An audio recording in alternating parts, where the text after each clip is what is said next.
Hello అండి, welcome to Preethi channel. ఎలా ఉన్నారు? ఈరోజు మన ఛానల్లో చాలా హెల్తీగా రాగి పిండితో దోశ ఎలా వేసుకోవాలో చూపిస్తాను. ఈ విధంగా వారానికి 4 సార్లు వేసుకొని తింటూ ఉంటే కనుక రెగ్యులర్గా ఆటోమేటిక్గా మనము ఆరోగ్యంగా బరువు అనేది తగ్గడం జరుగుతుందండి.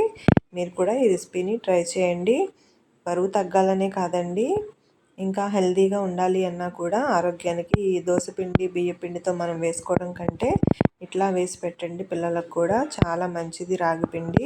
ఇంకెందుకు ఆలస్యం, వీడియోలోకి వెళ్ళిపోదాం. 1 కప్పు రాగి పిండి తీసుకోవాలండి. మీడియం సైజు ఉల్లిపాయలు ఒక 2 చిన్నగా కట్ చేసుకొని పక్కన పెట్టుకోవాలి. ఇప్పుడు పెద్ద గిన్నెలో 1 కప్పు రాగి పిండి, 1 కప్పు బియ్య పిండి, 1 కప్పు పెరుగు యాడ్ చేసుకోవాలి. ఏ కప్పుతో అయితే మెజర్మెంట్స్ తీసుకుంటున్నామో అదే కప్పుతో 2 కప్పులు వాటర్ యాడ్ చేసుకోవాలండి. చూసారు కదా, ఇలా 2 కప్పులు వాటర్ యాడ్ చేసుకొని ముందుగా కట్ చేసుకున్న ఉల్లిపాయలు, 4 పచ్చిమిర్చిని ఇలా సన్నగా కట్ చేసుకోవాలి ముక్కల కింద. అలాగే ఒక టమాటాను కూడా సన్నగా కట్ చేసుకొని, కొంచెం కొత్తిమీర, కరివేపాకుని ఇలా పీసెస్ కింద కట్ చేశాను. కట్ చేసుకుని కరివేపాకు వేసుకోవాలి.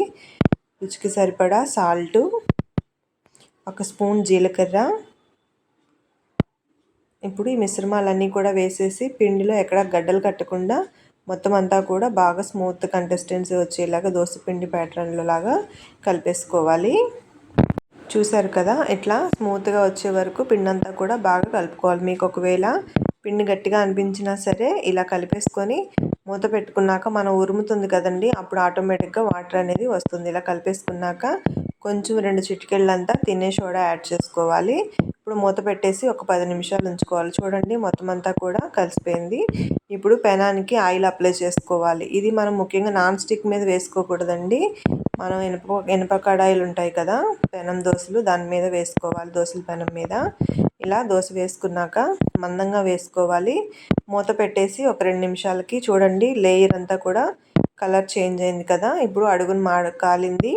పైన ఒక నూనె చుక్క అప్లై చేసుకొని మళ్ళీ తిప్పేసుకొని అటువైపు కూడా నూనె వేసుకొని 1 నిమిషం పాటు దోశని చిన్న మంట మీదే బాగా కాలనిచ్చుకోవాలి. మనమేమి పలచగా వేసుకోలేదు కదండి, రొట్టెలా వేసుకుంటున్నాం కాబట్టి లోపల వరకు వేగాలి కాబట్టి చిన్న మంట మీదే కాల్చుకోవాలి. దీన్ని కొంచెం ఓపికగా కాల్చుకుంటే చక్కటి హెల్తీ అయిన ఆరోగ్యకరమైన రాగి దోశ అనేది రెడీ అయిపోయింది.